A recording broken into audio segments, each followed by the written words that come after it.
Assalamualaikum warahmatullahi wabarakatuh. Kembali lagi dengan mata pelajaran IPS. Kali ini kita akan membahas mengenai pergerakan kebangsaan menuju kemerdekaan. Nah, selanjutnya yang pertama yaitu peserta didik diharapkan mampu mengidentifikasi apa saja faktor yang melatar belakangi adanya pergerakan nasional. Dan yang pertama yaitu bagaimana sih apa saja faktor munculnya organisasi pergerakan nasional.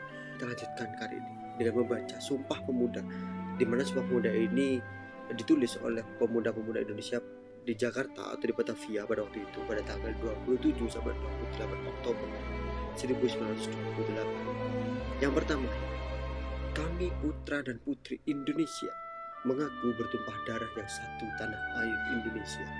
Yang kedua, kami putra dan putri Indonesia mengaku berbangsa yang satu bahasa Indonesia.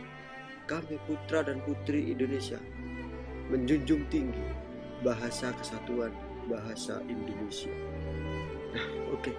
Selanjutnya kita masuk ke pembahasan yang pertama, yaitu apa saja sih faktor yang melatar belakangi munculnya organisasi pergerakan nasional.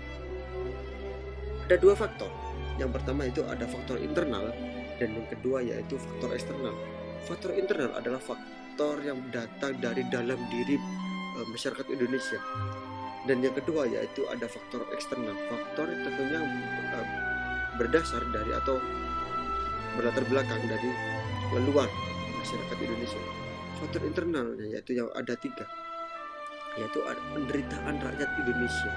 Yang kedua yaitu munculnya kaum terpelajar akibat adanya politik etis pada waktu itu. Dan yang ketiga yaitu kenangan kejayaan pada masa lalu. Saya jelaskan mulai pertama, penderitaan rakyat Indonesia.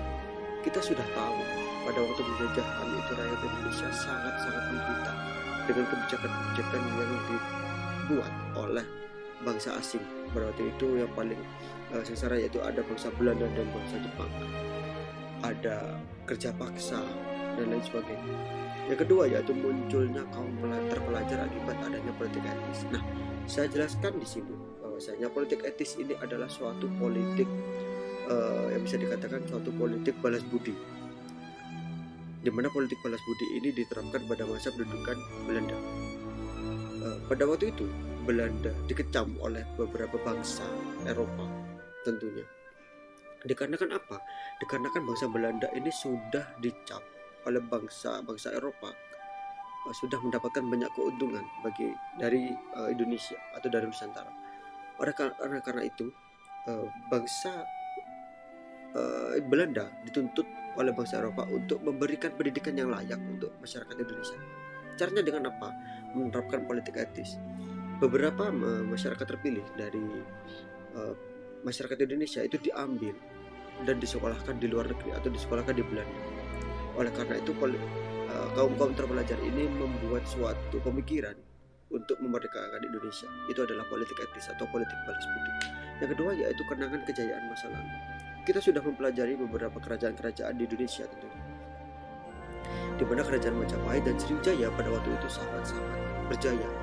Oleh karena itu masyarakat Indonesia sangat menginginkan kejayaan itu kembali lagi ke tangan masyarakat Indonesia. Nah, yang kedua yaitu ada faktor eksternal. Yang pertama yaitu adanya paham-paham baru seperti demokrasi, nasionalisme, dan liberalisme. Dan yang kedua yaitu kesuksesan pergerakan nasional di negara-negara Asia, Afrika.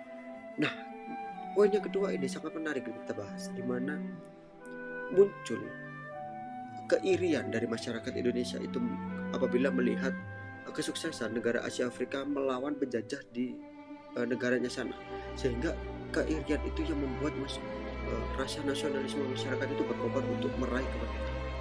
Dan yang ketiga yaitu kemenangan Jepang atas Eropa. Nah, hal ini sangat menarik, di mana Jepang itu sama-sama negara yang berasal dari Asia, sama dengan Indonesia pada waktu itu.